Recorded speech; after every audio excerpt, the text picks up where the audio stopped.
What's up sa inyo? Ayun, pero lang yan. Hindi mo makita eh.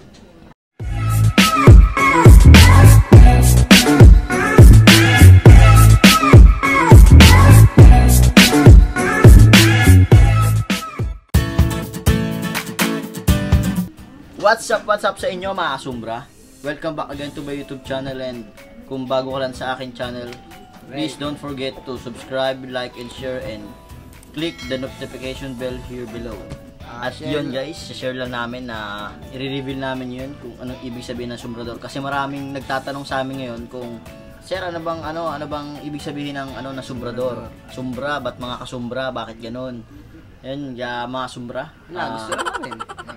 De, yun, ito kasi, kaya naging sombrador, ibig sabihin ng sombrador, babaero. Coming from my tropas ng ako'y college pa, since first year college. Shout out sa inyo, mga literal na sombrador yan, mga yan. Hindi ko na kayo isa-isahin, alam nyo na kung sino kayo. Then, ang topic naman namin ngayon ay paano magustuhan ng crush mo.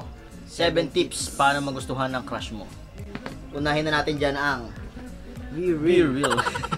Be real. Maging totoo ka sa sarili mo, mga kasumbra. Maging totoo ka sa sarili mo. Huwag mong hayaan na itago yung totoong ikaw. Dapat, kailangan, halimbawa, siraulo ka. Dapat, pag nanligaw ka, papakita mo sa kanya, dapat siraulo ka talaga. Ewan ko lang kung sagutin ka niya. And then, naging totoo ka lang, pakita mo sa kanya kung ano ka. Kasi, for sure, kapag nalaman niyo lahat ng totoo sa'yo, magugustuhan ka niya. And next, respect. Respetuhin mo yung sarili mo bago yung iba. Siyempre, re-respetuhin mo rin siya para hindi naman pangit. Pugot Kasi ang pangit tingnan kapag hindi mo siya, wala kang respeto sa kanya. Diba? Dapat halimbawa, konting gusto mo siyang ihatid sa school. Sumusunduin mo siya. Tapos ayaw niya pala. Yun. Kailangan i-respect mo siya doon. Sumunod ka, ayaw niya kasi na naaalibadbaran siya. Ayaw niya makita yung pangit mo. Para to sa mga sa mga kalalakihan mga malulupit diyan manligaw. Sa mga naniligaw diyan ng mga lalaki.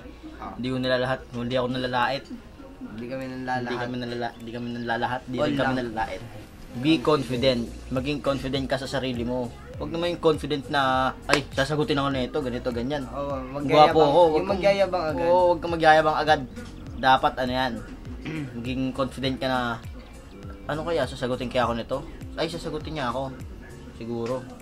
Basta gagawin ko yung the best ko, yung mga efforts na ganito, ganyan. Yung confident na tag dito? Yung confident na panlalaki. Hindi mahihain. Oo, hindi mahihain. Hindi yung confident na yung mayabang. Yung confident na yabang po. Sabihin mo na sasagutin ako nito. Tapos nakaganong ka pa. Sasagutin ako nito. Pag mayabang tapos agad. yung pala, pagdating sa huli, ibabasted ka niya. Sumunod naman ay effort. May effort ka. Dapat. Kasi ako may effort kung thinking that akin na agad. Maging effort ka. Halimbawa, gusto mo siyang bigyan ng gift, ng regalo, ganyan. Yes. Chocolates, gift at regalo, isa lang yun. mga effort na, mga box ba yun? Tag dun yung mga box na explosion box. Lagyan mo ng bomba sa loob, tapos pag sumabog, explosion box yun. Gago! High school gift.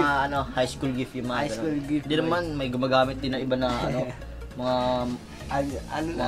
year na. Mga year na. Hindi naman pang high school, college lang yun. Yung gumagawa nun, matatanda na, gumagawa pa na yun. Tapos yung laman, puro pictures, gano'n. Mga sweet message, long message. Ako hindi ko pa try mag-ganon.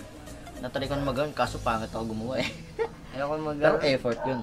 Ayaw ko mag-ganon Bakit? Kaya pahirapan ako doon. Ayaw mo nang ganon? Ayaw mo nang ganon? Bakit? Kaya pala ayaw niya rin sa'yo Sumunod naman guys ay patience. Yan mga sumbra, maging patient. Hindi yung pasyente Patience. Yun, kanina kasi pinapagsulat ko siya. Sabi ko, sulat mo yung natin, yung pagkakasunod-sunod natin. Yan. Pinasulat ko sa kanya, patience. Nilagay ba naman patient? Pasyente. Tapos yan, maging patience ka. Maging patience. Hindi. Maging mapagpasensya ka. Kung halimbawa, naiinis siya sa'yo. Bali mo, meron pala siya. Hindi mo alam. Kinukulit mo na kinukulit. Hindi pinagsasampal ka, pinagsusuntukan. Bangat at jangap eh. Tapos yun, Matuto kayo maghintay pa rin. yan, matuto ka mag-antay. Yun. Maging mapagpasensya ka, matuto ka mag-antay para hindi yung sabihin na, uy, titikman lang ako nito kaya nagmamadali. Magpasensya ka lahat. Pag naiinis siya sa'yo, gagalit yun. Pagpasensya mo. Dapat quick ka lang, quick. Hindi ka nagmamadali. Yan. Sumunod naman ay Friendly. maging friendly. Yan. Tag dito, yung sa friendly, tag doon, kakaibiganin mo din siya, syempre. Syempre, doon naman nag-umpisa lahat. Kaibiganin mo muna. Alam mo hindi kakakilala nyo lang. Hindi, alam mo, nakita ka ko yan. Liligawan ka hindi ka pala kilala ng babae. Patay tayo dyan. Kukuhay mo muna yung loob para yan, mas madaling para makilala ka niya agad. Yun nga, yung para makuha mo yung loob niya, dapat maging maging totoo sa sarili mo. Yan, tulad mo sinabi ko kanina. Huwag yung friendly na si chat. Hindi yung friendly. Huwag yung friendly na si chat. Oo. Yung add mo tapos chat mo lang. Siyempre dapat kailangan personal din. Tama. Makipagkilala ka ng in person. Tapos friendly kasi dapat yung kaibigan niya, kaibiganin mo muna. Kasi siyempre, pag nakuha mo na yung loob ng mga kaibigan niya, yan. Siyempre, Ayaw mo mapadali. Ayaw mo mapadali. Mapadali yung buhay mo. Hindi yun, mas malay mo mapadali, di ba? Yung, halimbawa, naging, malapit na sa yung loob ng, lalakad ka, ganun. Ganun, siyempre, lalakad ka nila. Lalakad ka, di ka tatakbo. Oo, naglalakad niya di ba? Tapos yun, hindi, seryoso na tayo. Ikaw talaga eh. Malay mo, ilalakad ka. Ilakad ka nila, tapos sabihin, mabait ka, ganito. Kaya mas kailangan talagang friendly mo yung mga kaibigan. Yun, kaya ba, pag nakuha mo na yung loob nila, siyempre, malay mo, pinukwento ka pala ng mga kaibigan niya. Kaibigan niya sa'yo, Parang gulo. Ikikwento ng mga kaibigan niya, ikaw sa kanya. Oo. Kasi naman, Ninong. Kasi ang gulo-gulo mo eh. Tapos yun, sabi, malay mo, yung pala, yung kinukwento ng mga kaibigan niya. Ano ba? Yun, yung mga kinukwento ng kaibigan niya, dun sa nililigawan mo, tama yan.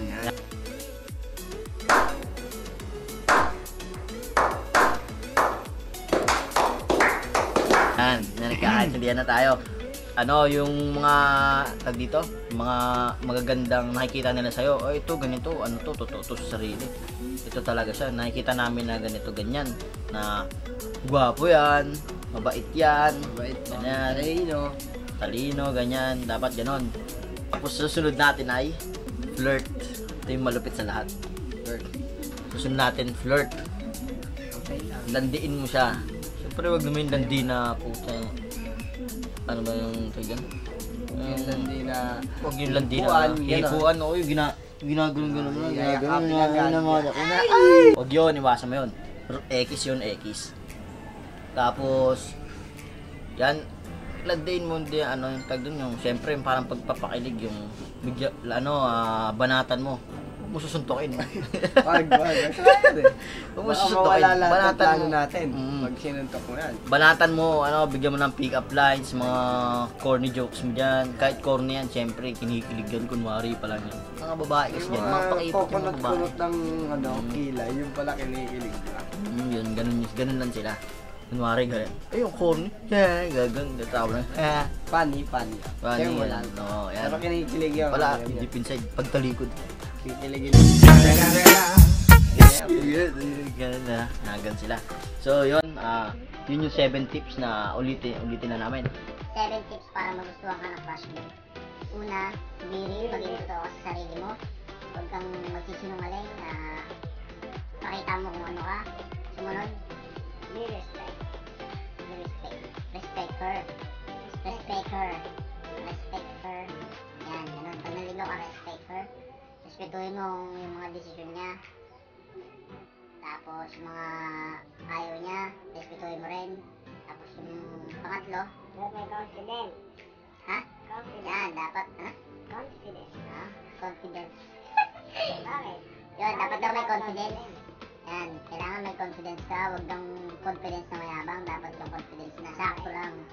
Hindi mababa, hindi mataas. Nakakasita, sakto lang. Pang-apat, effort.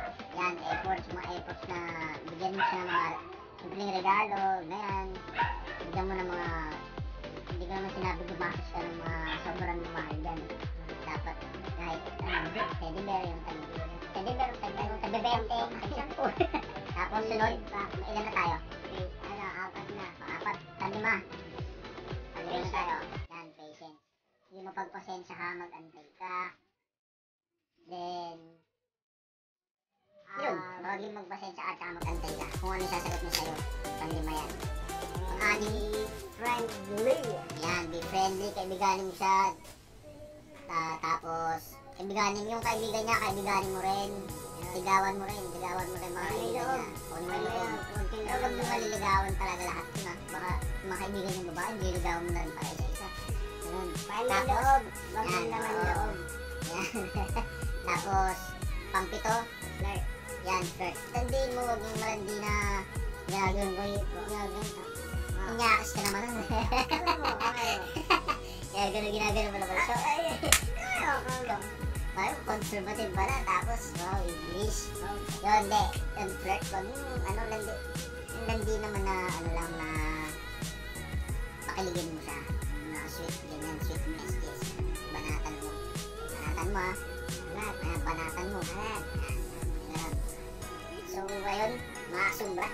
Dito na namin tatapusin ang aming video. Pero bago namin tapusin ito, mag-shoutout muna kami. Shoutout pala sa'yo, Kenzo ng Immaculate Conception Parish Damar. Yun, shoutout sa'yo, Angelica Raimundo Abela. Shoutout sa'yo, Jerome Mendoza. Shoutout sa'yo, Mariela Gianan. Yun, at ayun, mga Shoutout sa'yo, Kyla May. Love you. Love you. Yun mga asumbra. So, dito na namin tatapusin ang aming video. Kita-kits tayo sa mga susunod pa namin vlog. Maraming salamat sa lahat ng subscribers namin. Patuloy nyo aming suportahan. Yes. Until na tayo maangat. Yan, tama. See you on our next vlog.